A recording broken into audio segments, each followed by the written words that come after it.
Hey guys, how's it going? I am ready to go ahead and give you a review on the iPhone 5S. I know pretty much everybody in the world has reviewed this phone already. Even YouTubers that are much better than I am at this kind of thing. But, hey, I want to do my own video on it anyway. So, yeah, iPhone 5S. I got this about a month ago. A couple weeks after release. And yeah, this is an S model iPhone, obviously, so it shares mostly the same case design and exterior design overall as last year's model. But we have several key improvements on the inside and some on the outside with this model. So, um, yeah, I want to talk about the color, first of all. It may seem insignificant, but trust me, there's a point to this. They dubbed this new color Space Gray. Basically, it's just a lighter gray than the slate bluish gray color we had before, which would scratch very, very easily. And yeah, it would just look like crap after, not that much amount of time.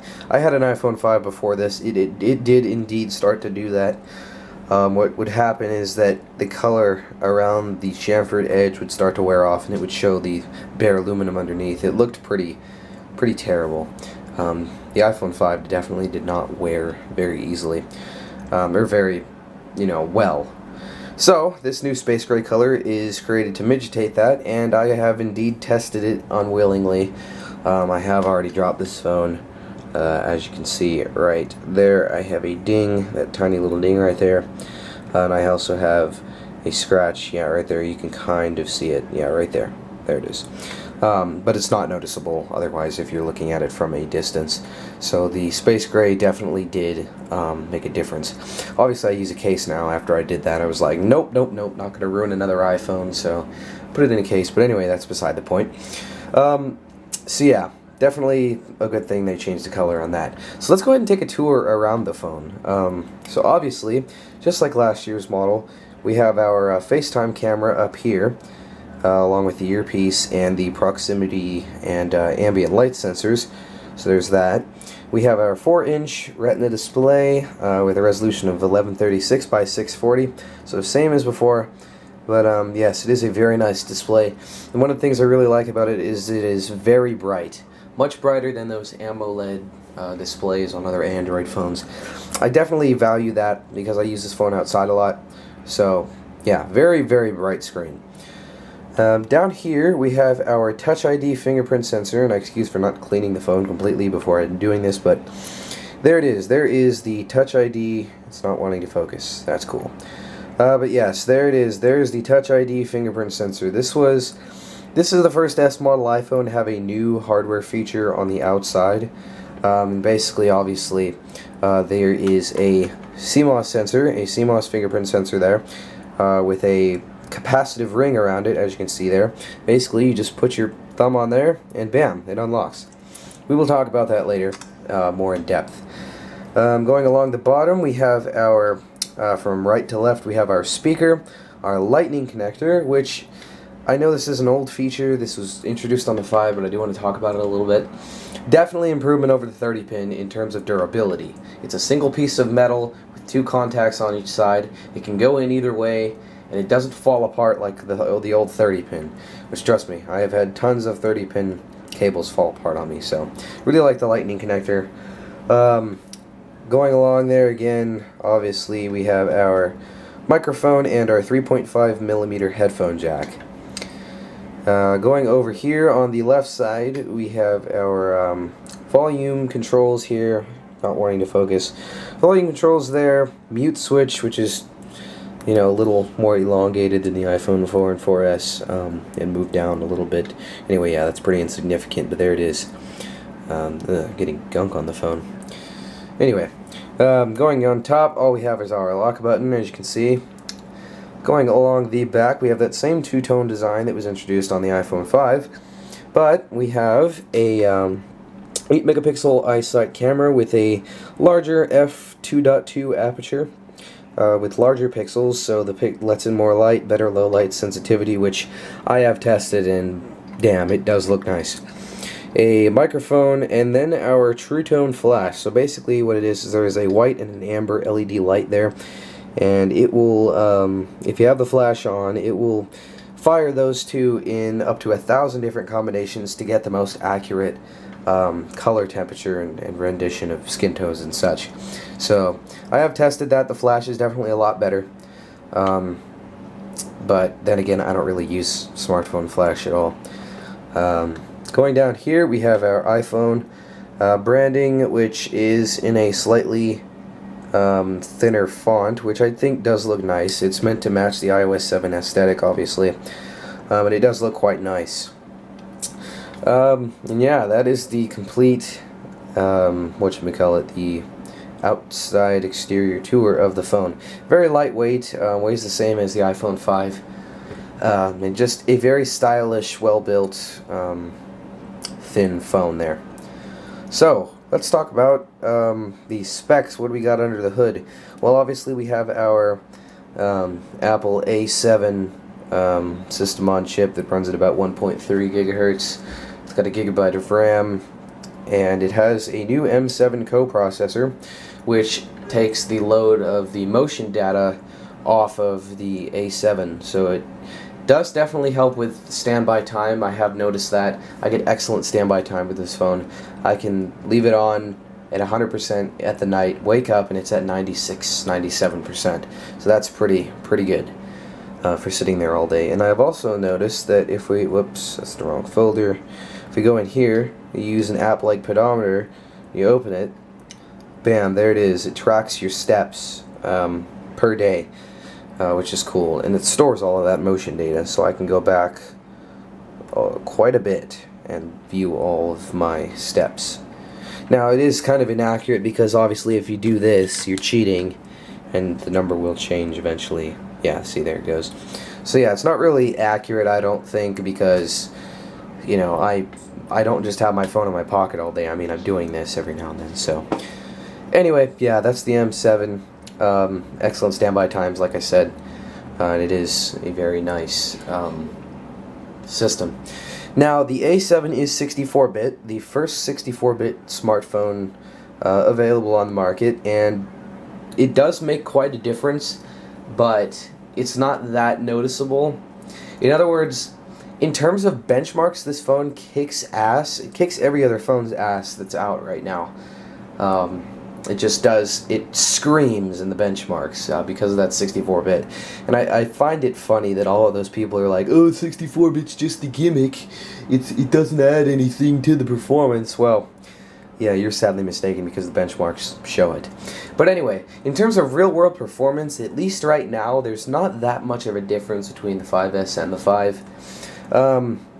But I assume that in the coming months and or years, more developers will take advantage of the 64-bit chip, and this phone will scream. I also have noticed that because of the 64-bit chip, it is backwards compatible with 32-bit, but it doesn't always work. And what I mean by that is I have seen quite a bit of crashing with this phone.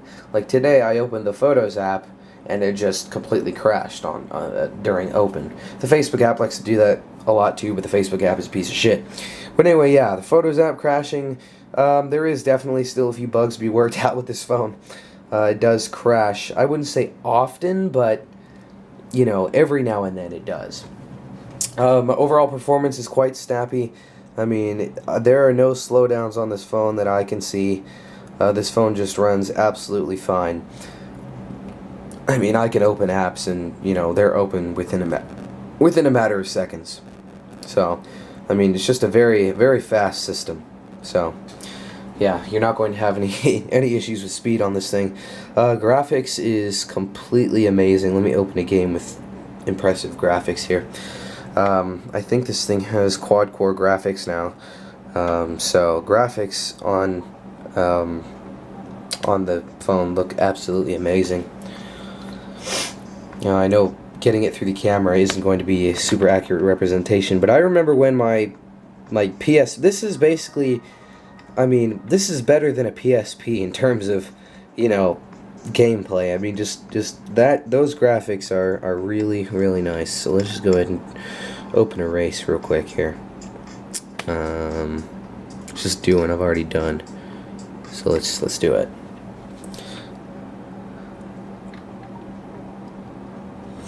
So game loading times are improved, but they're not, you know, amazingly different from the 5. The 5 still is a very fast phone.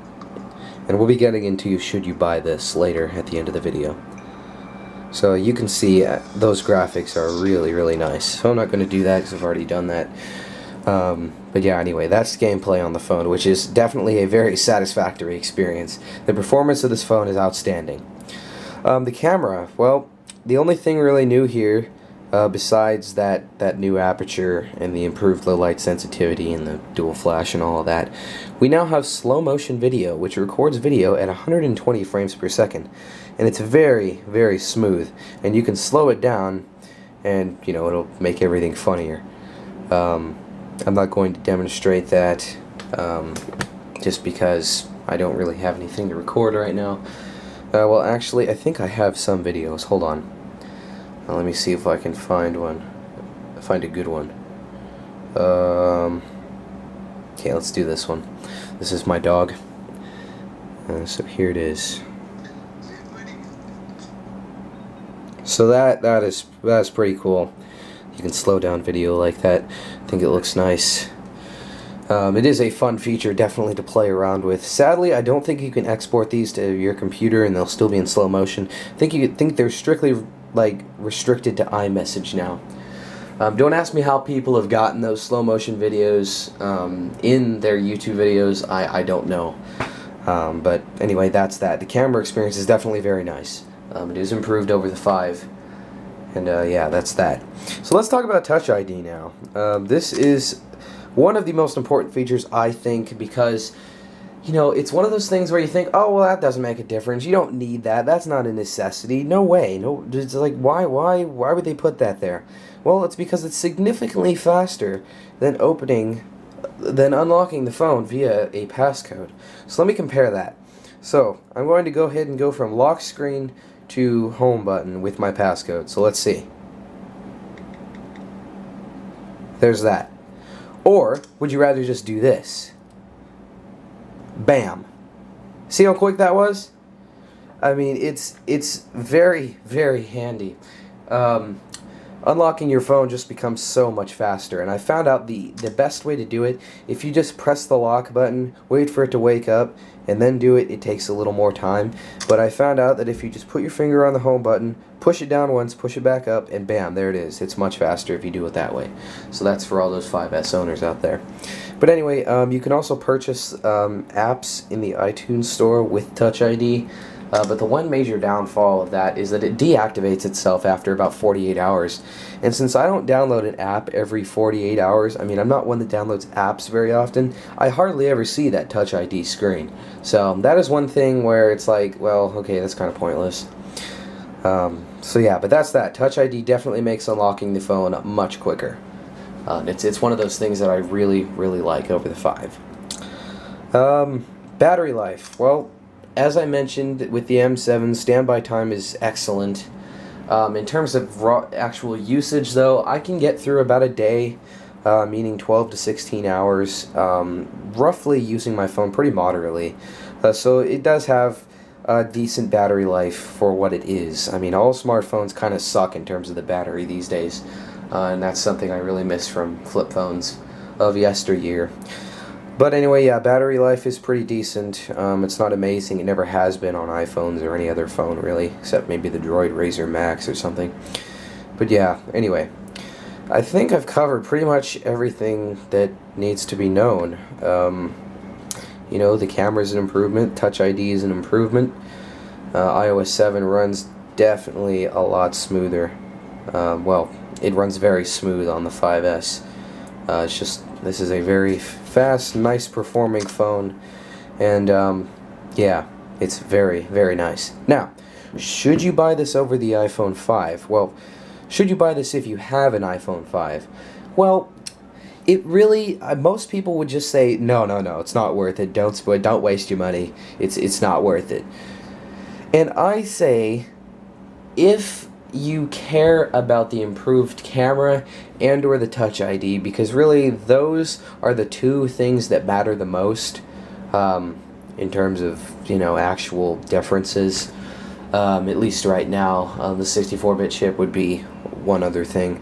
You know, if you really want that little bit of extra performance boost, you want the nicer camera, or the Touch ID. If you want one of those three, or, you know, those three things, then yes, I'd say get the 5S. If not, if you can live without them for an extra 600 whatever dollars, then go ahead. I mean, you know, it's really up to you. In the case, I mean, I say if you have the money, and you really want that Touch ID or that camera, like I said, just go ahead and go for it. I mean, why not? But, you know, anyway, yeah.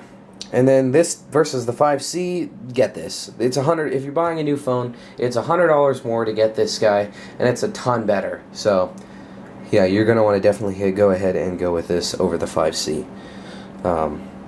Yeah, so that is my full review on the iPhone 5S. If you have any questions, drop me a line below in the comments section, which has now been screwed up by Google+, but anyway, yeah, that's a whole different video. But yeah, I'd like to thank you guys for watching this video of the review of the iPhone 5S. Yeah, I will see you guys later.